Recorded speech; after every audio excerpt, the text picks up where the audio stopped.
한 커플이 백화점에서 쇼핑을 즐기고 있습니다.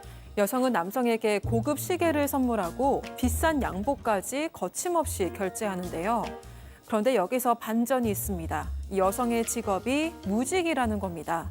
그렇다면 여성이 마음껏 휘두르는 이 황금 카드의 진짜 주인은 누구일까요? 자, 실제 사연을 저희가 당사자 특정을 이유로 일부 각색했다는 점 먼저 말씀드리고요. 자, 오늘은 내 조카를 고소하고 싶다는 고모의 사연인데 이 사연의 시작은 무려 30년 전으로 거슬러 올라갑니다. 네, 30년 전에 이 고모의 친오빠 부부가 이혼을 했어요. 그런데 그때 이제 5살 난 딸이 있었습니다. 근데 이혼의 이유는 사실은 이 건물을 갖고 있던 이 엄마, 고모의 엄마, 그러니까 할머니죠. 그러니까 이제 시어머니죠. 시어머니께서 이 아이의 엄마를 너무 구박을 하시는 바람에 결국에는 그 부부가 이혼을 한 겁니다. 근데 이 할머니가 그걸 두고두고 죄책감을 느끼니까 이 손녀만큼은 정말로 최선을 다해서 잘 키워주셨어요. 유학도 보내주시고 오피스텔도 얻어주시고 이렇게 정말 오냐오냐 키웠는데 어느 날 이 손녀가 오더니 할머니 나 꽃집 차릴 거예요. 그러는 거예요. 그래서 무슨 꽃집이냐 그랬더니 나 이미 강남에다가 꽃집 열었다고 친구들한테 자랑을 다 했다 그러면서 강남에 꽃집을 열어달라는 거예요. 근데 그게 이제 보증금도 그렇고 한두 푼 드는 게 아니잖아요. 그래서 어려워하셨더니 그래도 꼭 내달라 그래서 결국은 어쩔 수 없이 내줬더니 뭐 당연히 매출도 바닥을 치고 월세는 밀리기 시작하더니 결국은 보증금 다 까먹고 빚더미 올랐다고 합니다. 며느리를 구박해가지고 이혼시킨 그 원죄 때문에 이 할머니가 손녀가 뭐 부탁만 하면 다 들어줬던 거예요. 네. 자, 그런데 하지만 손녀한테는 항상 저렇게 위기에 처할 때마다 할머니 찬스. 그렇죠. 할머니 좀 살리도 뭐 이렇게 비빌 언덕이 사실 있었던 것 같은데 그 할머니가 그러다 보니까 어떤 뜻밖의 제안을 내놓습니다. 효도 계약서 하나 쓰자라고 얘기를 했다고 하는데 실제로 70대의 할머니 이 큰아들은 재혼을 했고요. 또 딸이 있었는데 해외에 살고 있습니다. 지금은 손녀 하나밖에 없는 그런 상황이고 아하. 할머니 이런 얘기를 해요. 내가 살면 얼마 더 살겠냐. 10년만 나를 좀 돌봐달라. 그러면 네 빚도 갚아주고 내 죽고 나면 강남에 아파트도 주겠다라고 제안을 했습니다. 손녀한테. 손녀한테. 이런 게 이제 효도 계약서 비슷한 건데요. 해외는 딸한테 이렇게 하면 어떻겠냐라고 얘기를 하니까 엄마가 그렇게 하신다면 나도 존중하겠다라고 받아들였고요. 손녀는 한술 더 떴던 것 같아요. 할매 갑자기 자다가 어떻게 되면 어째 안 와. 나중에 주면 안 된다. 그러면서 할머니를 설득을 했는데요. 이 몰래 자식들 몰래 강남의 아파트를 손녀 이름으로 넘겼다고 하고요. 다만 10년간 잘 모시겠다라고 효도계약서를 작성했다고 합니다. 아, 그러니까 고모랑 네, 삼촌들 몰래 할머니랑 직거래를 했구나. 그렇죠. 지금 줘. 네, 아, 근데 그 할머니는 자식들한테 손녀한테 줬다는 얘기 안 하고. 네. 아, 부담부 증여 같은 건데요. 효도계약서가 뭐 좋게 말하면 효도계약서지만 효도를 조건으로 건 계약서라고 표현하면 될 것 같아요. 나쁘게 말하면 효도를 앞에 다른 계약서.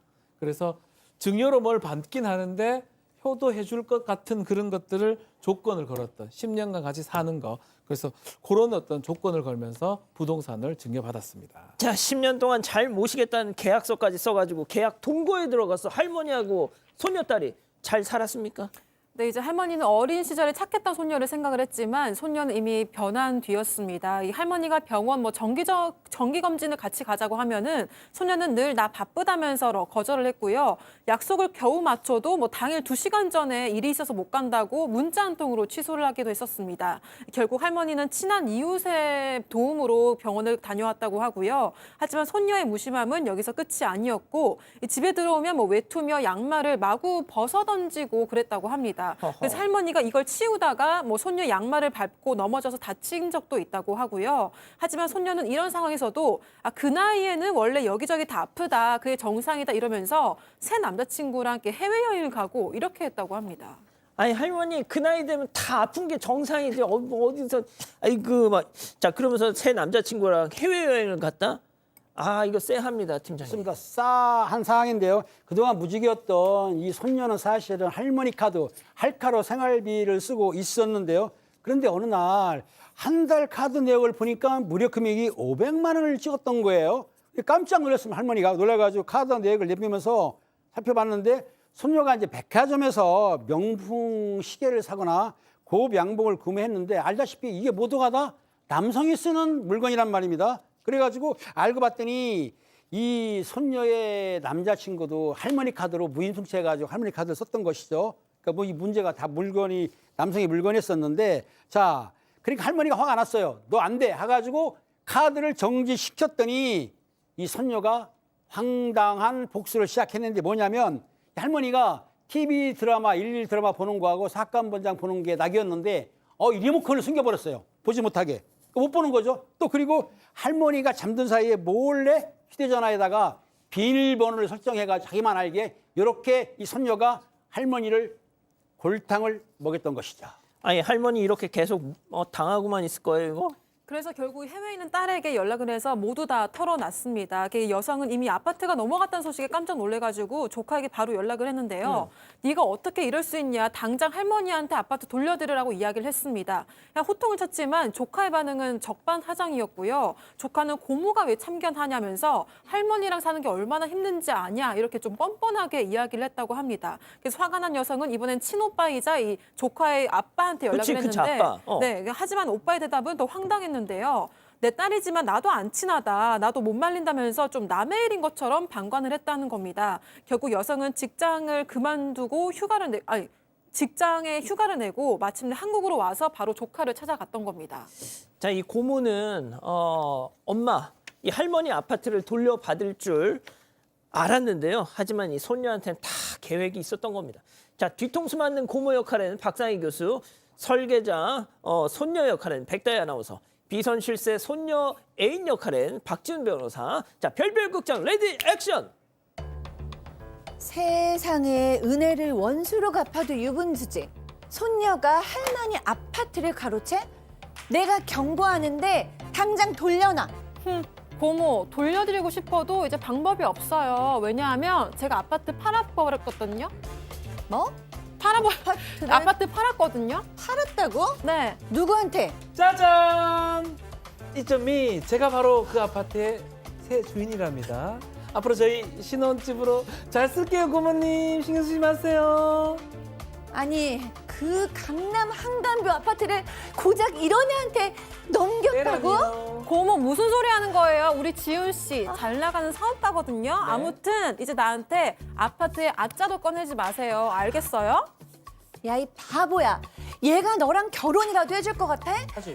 너 지금 당한 거라고. 하지 왜 안 해? 야, 이거 지금 상황이 장난이 아닌데요, 교수님. 네, 그러니까요. 이제 이 고모의 연락을 받은 뒤에 불안감에 바로 애인한테 아파트 명의를 넘겨버렸습니다. 그러면서 뭐 앞으로 나 애인하고 결혼도 할 거니까 너무 억울해하지 마라고 얘기를 하고요. 또 어떻게까지 얘기하냐면 우리 이 아파트를 다른 사람한테 전세 주고 그 전세 주금으로 주식 투자할 거다라고 얘기했고요. 그다음에 이제 할머니한테 강제 퇴거 명령까지 내렸습니다. 세상에 할머니 우리 집에서 집 나가. 지훈이 오빠 거야 이거. 자, 여기서 오늘의 궁금증 짚어보죠. 돌려받을 수 있습니까, 박 변호사님? 효도계약서를 어떻게 작성했냐에 따라 좀 달라지긴 한데 이게 제3자한테 갖고 이래서 법적으로 다툴 거리 상당히 많을 것 같습니다. 효도계약서 완전히 상세하게 작성이 돼 있고 그것을 위반했을 때 돌려줄 수 있다. 이게 된다면 모르겠는데 또 이제 지금 퇴거 명령까지 시키거든요. 그래서 그런데 또 이 남자친구가 아니면 애인이 전혀 모른다고 제3자, 선의 제3자가 이래 된다면 이거는 법적으로 다투기 좀 쉽지도 않을 것 같아요. 아이고. 그럼 비관적인 거예요, 좀? 이거는 뭐 효도계약서를 보긴 봐야 되는데 이거는 재판을 해봐야 알 수 있을 것 같습니다. 아유, 이 손녀 이게 이 핏덩이 같은 게 그냥 그 대형 사고로 쳤어, 팀장님. 그렇습니다. 이 손녀 문제가 많은데요. 저는 박 변호사님한테 오시면 분명히 돌려받을 수 있습니다. 자, 교수님. 네, 저는 이 손녀가 본인의 엄마 아빠를 이혼시켰다는 것으로 무의식적으로는 할머니에게 좀 복수감을 갖고 있지 않게 그렇게 크지 않았을까라는 생각이 들고요. 또 안타깝게 또 인성이나 성격이 반듯하게 자라지도 못했습니다. 게다가 그 외로운 면이 있어서 그런지 이 남자나 애인한테 뭔가 재산적으로 주면서 또 사랑을 얻고 있는 것 같아요. 여러 가지로 문제가 많은데 어떻게든지 일단은 할머니 재산을 먼저 지키고 그다음에 손녀를 뭐 혼을 내든지 다독이든지 상담을 받게 하든지 해야 되지 않을까 싶습니다. 박 변호사님 진짜 자신 있으세요? 제가 한다고 안 했는데요. 모르겠습니다.